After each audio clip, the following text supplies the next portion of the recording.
Hello दोस्तों, कैसे हैं आप लोग। डॉक्टर मंजू क्लास में आपका स्वागत है। कल हम आपको 35 तक बताए थे युद्ध का। 36 नंबर देखिए। यदि द्विवेदी जी न उठ खड़े होते तो जैसी अव्यवस्थित व्याकरण आदि विरुद्ध और उटपटांग भाषा चारों ओर दिखाई पड़ती थी, उसकी परंपरा जल्दी न रुकती। यह कथन किसका है? रामचंद्र शुक्ल, श्याम सुंदर दास, हजारी प्रसाद द्विवेदी, गणपति चंद्र गुप्त। तो ये नंबर सही है। 37 नंबर देखेंगे। साहित्येतर विषयों पर निबंधों की रचना करने वाले लेखकों में किसका नाम प्रमुखता से लिया जाता है? रांगे राघव, राहुल संकृत्यायन, कुबेर नाथ राय, ब्रह्म वृक्ष बेनीपुरी। तो डी नंबर सही है। 38 नंबर देखेंगे।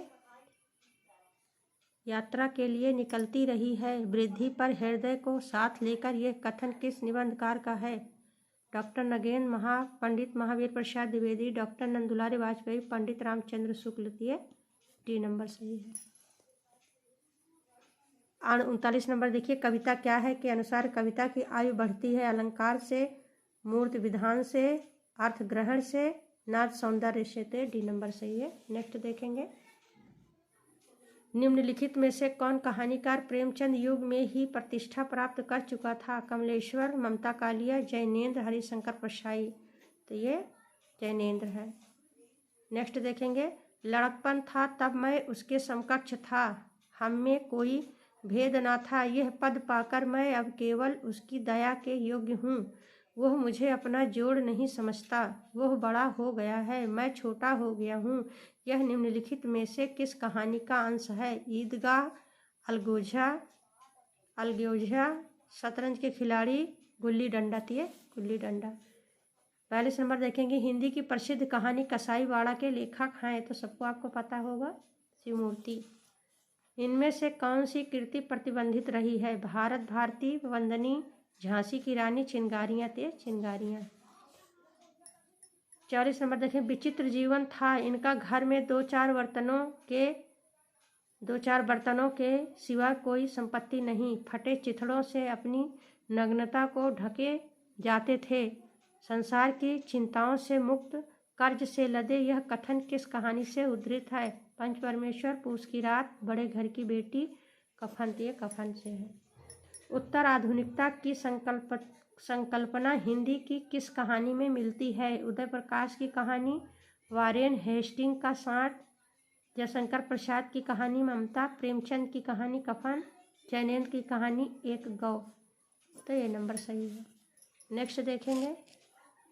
मृत्यु के कुछ समय पहले स्मृति बहुत साफ हो जाती है, जन्म भर की घटनाएं एक एक करके सामने आती हैं, सारे दृश्यों के रंग साफ होते हैं, समय की धुंध बिल्कुल उन पर से हट जाती है।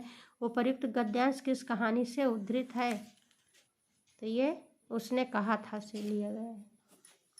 नेक्स्ट देखेंगे। 47 नंबर देखेंगे। रेणु की कहानियों की प्रमुखता विशेषता है? अस्तित्ववादी चिंतन, भावात्मक त्रिकोण, विस्थापन का दर्द, ग्रामीण जीवन की सरसता। यही डी नंबर सही है। 48 नंबर देखेंगे।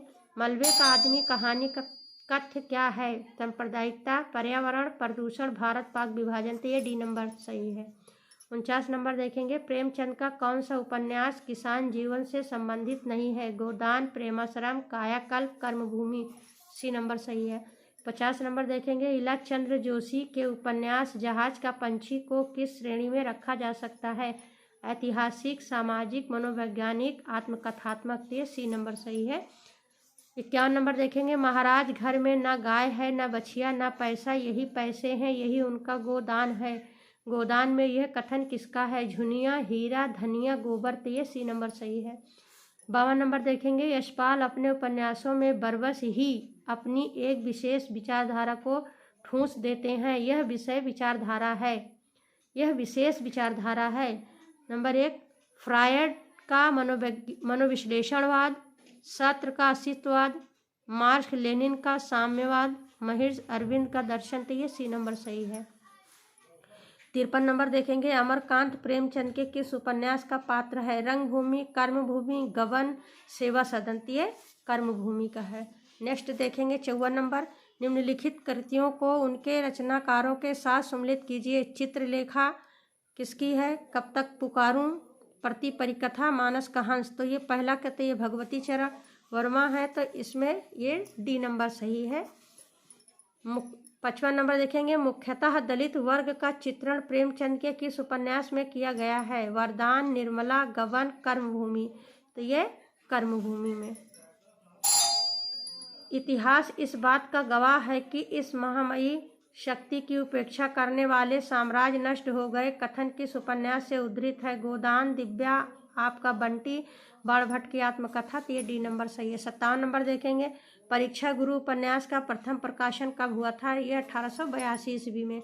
58 नंबर देखेंगे, यद्यपि मैंने बहुत से लोग भारत विजय को भेजे हैं, पर तुम्हारे बिना सब निर्मल है। मुझको तुम्हारा बड़ा भरोसा है, अब तुमको वहाँ जाना होगा। यह कहकर भारत दुर्दशा नाटक में भारत दुर्दैव ने किसे हिंदुस्तान जाने के लिए कहा? तो ये अंधकार को कहा था। 59 नंबर देखेंगे, अन्य हिंदी नाटककारों की अपेक्षा भारतेंद्र हरिश्चंद्र जी की विशेषता थी। तो ये रचना, मंचन, निर्देशन, अभिनय, विज्ञापन और मूल्यांकन से जुड़ा होना। 60 नंबर देखिए, निम्नलिखित में से कौन सी रचना एकांकी है? तो ये नदी प्यासी थी।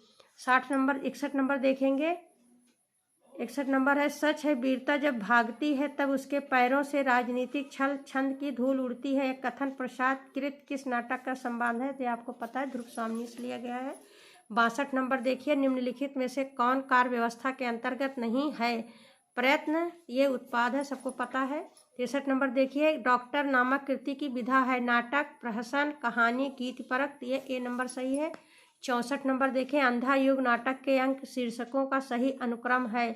तो इसमें डी नंबर सही है। कौरव नगरी, पशु का उदय, अश्वत्थामा का अर्धसत्य, गांधारी का शाप। आज का लास्ट प्रश्न देखेंगे, सिंदूर की होली नाटक के रचयिता कौन है? ये आपको पता है, लक्ष्मी नारायण मिश्र। धन्यवाद दोस्तों, मिलते हैं नेक्स्ट वीडियो में। हमारा वीडियो अच्छा लगे तो लाइक कीजिए, हमारे चैनल को सब्सक्राइब करिए। धन्यवाद।